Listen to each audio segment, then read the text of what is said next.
একটা খুব সুন্দর সেই কথাটা নট বললেন, বহুত গই থোড়ি রহি তাল মে ভঙ্গ না পায়। ওই গানের মধ্যে দিয়ে ওকে বলে দিল অনেকটা তো হয়েই গেছে, আর একটুখানি আছে এই রাত্রির, তোমার নাচের তালেতে যেন ভঙ্গ হয়েও না। ওই যে একটু আগে আমরা বলছিলাম, ওই যে যখন অবধূত বলছেন যে তুমি মার্গাত না চলেত, চলেত তুমি যেন মার্গ থেকে, তোমার রাস্তা থেকে, তোমার প্রতিজ্ঞা থেকে তুমি যেন বিচলিত হয়ে যেও না, কখনো সরে যাবে না। তো সেইটাই উনি বলছেন, শীতে ব্রতম অন্ন শিক্ষাম, আমি পৃথিবী থেকে শিখেছি বিচলিত হইও না, মার্গাত না চলেত, মার্গ থেকে কখনো কিন্তু দূরে চলে যেও না। আপনারা হয়তো শুনেছেন, আমি এই পৃথিবীর শিক্ষাটা থেকে আর একটা গল্প আমার মনে পড়ছে, অনেকেই হয়তো আপনারা জানেন, সেই গল্পটা একটু বলি। এখন এই ভাগবত মানেই গল্প, নানান একটার পর একটা, তো হচ্ছে একটু গল্প, গল্পের মধ্যে দিয়ে অসাধারণ শিক্ষা। তা একটা রাজা ছিল, সেই রাজা ভীষণ কৃপণ, কিচ্ছু খরচা করতে চাইতো না। এখন ওর এক ছেলে ছিল, একটি মেয়ে ছিল, আর তার খুবই কাছের একজন মন্ত্রী, আর অন্য মন্ত্রীরা ছিল। ওই সময় একদল লোক এসেছে, তারা নাচ গান করে, এক একটা রাজত্বে যায়, রাজার দরবারে নাচ গান করে, রাজা ওদেরকে অনেক টাকা পয়সা দেন, সোনা দেন, রাজা দেবার পর মন্ত্রীরাও দেয়, অন্যরা সব অফিসাররা দেয়, ওদের বেশ চলে যায়। তো আসার পর যখন বলছে যে আমরা একটু গান, তখন রাজা বলছে না না বাবু, ওই যদি বিনা পয়সা করো তো করো, নইলে যাও। মন্ত্রীর খুব লজ্জা হলো, ইস ওরা অন্য রাজ্যে গিয়ে বলবে এই রাজা আমাদেরকে বিনা পয়সা নাচতে বলেছিলেন, গান করতে বলেছিলেন, আমরা তো নাচ গান করেই যা একটু রোজগার করি, তো রাজা যদি সেটাও ফ্রিতে চান, বলে এইসব নিন্দা হবে। মন্ত্রী তখন ঠিক বললেন ওদেরকে, না না তোমরা করো। রাজাকে বললেন আপনি চিন্তা করবেন না, আমি না যা খরচা আমি দিয়ে দেবো। রাজার সঙ্গে সঙ্গে বলল তা তো খুব ভালো কথা, আমি তো নাচ গান শুনতে ভালোবাসি, দেখতে ভালোবাসি, আর খরচাটা যদি তুমি দাও তাহলে আর অসুবিধে কি, ব্যবস্থা হোক। তো রাত্রে হ্যাঁচার টাচার জেলে, আলো টালো জেলে খুব সুন্দর নাচ শুরু হয়েছে, সারা রাত নাচ হবে। রাজা বসে আছেন, তা প্রথম এক বড় একটা ওরা প্লেট রেখে দিত, তো রাজা কিছু ছুঁড়ে দেবেন, তারপরে অন্যরা দিত, কালেকশন করবে, ওরা প্লেটটা রেখে দিয়েছে। ওরা তো জানে না যে এটা মন্ত্রী ব্যবস্থা করেছে রাজার মুখ রক্ষা করবার জন্যে, রাজ্যে যাতে অপমান না হয় সেই জন্যে। ওরা নাচছে নাচছে, একটা প্রহর চলে গেল, কোনো কিছু পড়ল না। তখন নর্তকী ওই যে নট যিনি বাজাচ্ছিলেন, যিনি পুরো পরিচালনা করছিলেন, তার দিকে তাকালো ইশারায়, এটা কিছু তো পড়লো না। তখন ও বললো তুমি আবার করো। আবার দ্বিতীয় পরে নাচ শুরু হলো, গান শুরু হলো, ও নেচে চলেছে নেচে চলেছে নেচে চলেছে, তখনও কিছু পড়লো না। তো শেষমেশ একজন তারপরেও যখন ওইরকম ভাবে কিছু হচ্ছে না, তখন ওই নটি ইঙ্গিতে নটকে বলছে এবারে থেমে যাই, এরা দেবে না পয়সা, শুরু শুরু নেচে কি করব। একটা খুব সুন্দর সেই কথাটা নট বললেন, বহুত গই থোড়ি রহি তাল মে ভঙ্গ না পায়। ওই গানের মধ্যে দিয়ে ওকে বলে দিল অনেকটা তো হয়েই গেছে, আর একটুখানি আছে এই রাত্রির, তোমার নাচের তালেতে যেন ভঙ্গ হয়েও না। ওই যে একটু আগে আমরা বলছিলাম, ওই যে যখন অবধূত বলছেন যে তুমি মার্গাত না চলেত, চলেত তুমি যেন মার্গ থেকে, তোমার রাস্তা থেকে, তোমার প্রতিজ্ঞা থেকে তুমি যেন বিচলিত হয়ে যেও না, কখনো সরে যাবে না। ধর্মের পথে সবসময় থাকবে, যত কষ্ট আসুক আর যাই আসুক। এখানে উনি বললেন বহুত গই থোড়ি রহি তাল মে ভঙ্গ না পায়। তখন এটা যখন হলো, তখন একজন সাধু বাবা সে এসে তার কম্বলটা ওই থালার উপর রাখলো, রেখে গিয়ে বসে আছে। রাজা খুব অবাক, আরে সাধুটার কিচ্ছু নেই, একটা কম্বল ছিল সেটা দিয়ে গেল, মহা পাগল তো, ওকে দেবার কি দরকার। রাজা মনে মনে ভাবছে যাক বাবা, আমার তো খরচা হচ্ছে না, ভালোই হয়েছে। আবার দ্বিতীয় প্রহরের পরে তৃতীয় প্রহর শুরু হলো। তৃতীয় প্রহরে হঠাৎ করে রাজকন্যা সে গিয়ে অনেকগুলো গয়না টয়না নিজের গা থেকে খুলে ওর মধ্যে রেখে দিল। রাজা মনে মনে শিউরে উঠল, আরে রে এ পাগল মেয়ে এটা করছিটা কি, কিন্তু সবার সামনে বলতে পারছে না। তো রাজকন্যা গয়নাটা দিল, নাচ চলছে, তৃতীয় প্রহরটা শেষ হয়ে গেল। তারপরেও ও ইশারা করছে বেশি কিছু তো হলো না, থামবো।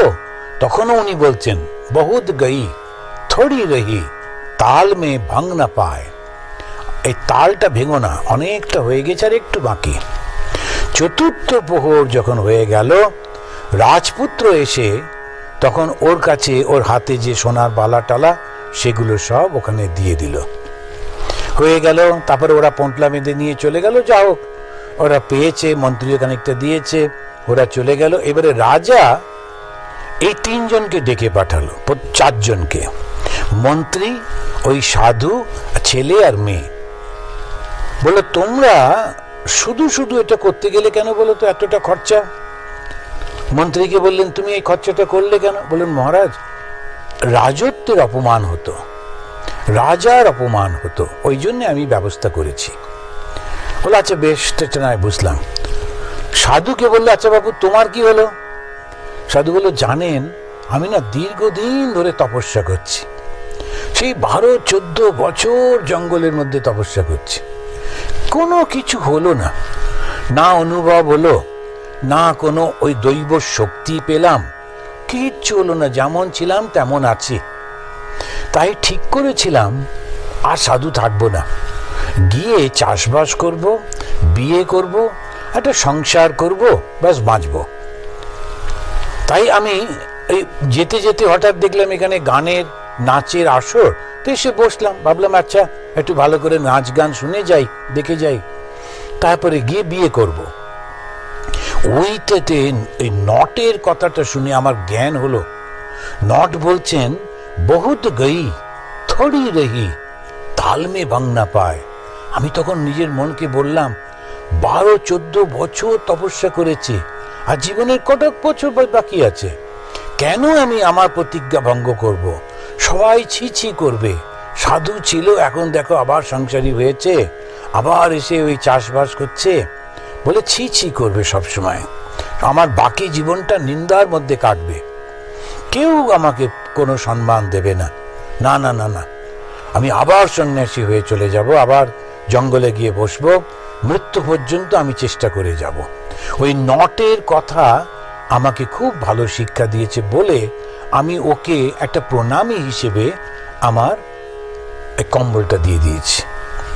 তখন রাজা বলেন আচ্ছা এই তো বেশ ভালো কথা। তোর মেয়েকে বলেন আরে তুই কেন দিলি, তোর কি হলো? তোর মেয়েটা বলল বাবা কিছু মনে করো না, আমার এই এত বয়স হয়ে যাচ্ছে, তুমি বিয়ে দিচ্ছ না, বিয়ে দিলে অনেক খরচা হবে ভেবে তুমি নানান রকম ভাবে প্রতিদিন বা প্রতি বছর কিছু না কিছু বলে বিয়েটা বন্ধ করে দিচ্ছ। তো আমি ভাবলাম ঠিকই করে ফেলেছিলাম। আমাদের ওই যে সহিস আছে যে ঘোড়া দেখাশুনো করে, ওই ছেলেটিকে আমার ভালো লেগেছে। তা আমি ভেবেছিলাম সব সোনার গয়না টয়না পরে আমি এসেছিলাম, আজকে রাত্রিরে তুমি যখন বসে গান শুনবে আমি তখন টুক করে চলে যাব, গিয়ে ওই ছেলেটির সঙ্গে পালিয়ে গিয়ে বিয়ে করব।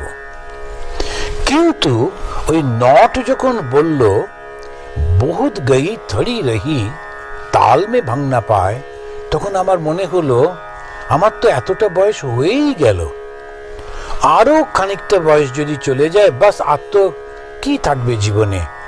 কিন্তু এই সহিসটাকে যদি বিয়ে করি রাজকন্যা, লোকেরা ছি ছি করবে, যেখানে যাব সেখানেই নিন্দা হবে, কখনো ভালো করে স্বামীর ঘর করতে পারবো না। তখন আমি ঠিক করলাম না, আমি রাজার মেয়ে, রাজার মুখ নষ্ট হবে, বংশের মর্যাদা নষ্ট হবে, সবাই বলবে কি কলঙ্ক, কি কলঙ্ক, না আমি এটা করব না। ওই যে নটিকে শিক্ষা দেবার জন্যে নট যেটা বলল সেইটাতে আমার জ্ঞান হলো।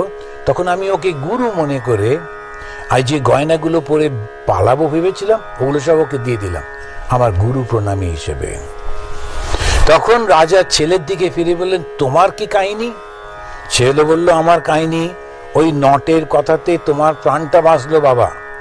আমি আজকে রাত্রেই ঠিক করেছিলাম, এত বয়স হয়ে যাচ্ছে, তুমি কিছুতেই আমার হাতে রাজত্ব দিচ্ছ না, আর তোমার বয়সও বেশ ভালোই সুন্দর রয়েছে, আরো কত বছর বাঁচবে ভগবান জানে, আমাকে যুবরাজ করছো না, রাজত্ব দিচ্ছ না, আমি তো বুড়ো হতে চললাম, কবে রাজা হব, কবে শাসন করব, আমি ধৈর্যহারা হয়ে গেছিলাম, আজকে রাত্রেই তোমাকে হত্যা করব ভেবেছিলাম, সব প্ল্যান করা ছিল।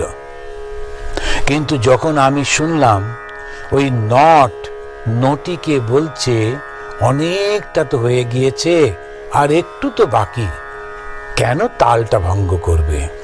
আমার তখন শিক্ষা হলো, তাই তো, এত বছর কেটে গেল, ভালোই তো আছি, রাজা নাই বা হলাম, কিন্তু পিতৃ হত্যার পাপ থেকে আমি তো মুক্ত হতে পারি। ওকে তখন আমি গুরু মনে করলাম, ভাগ্যিস ওই কথাটা বলেছিল, নইলে আমি পিতৃ হত্যা করে আমার সারা জীবন সমস্ত পৃথিবীতে নিন্দায় সহ্য করতে হতো, রাজ্যের লোভে পিতাকে হত্যা করেছে।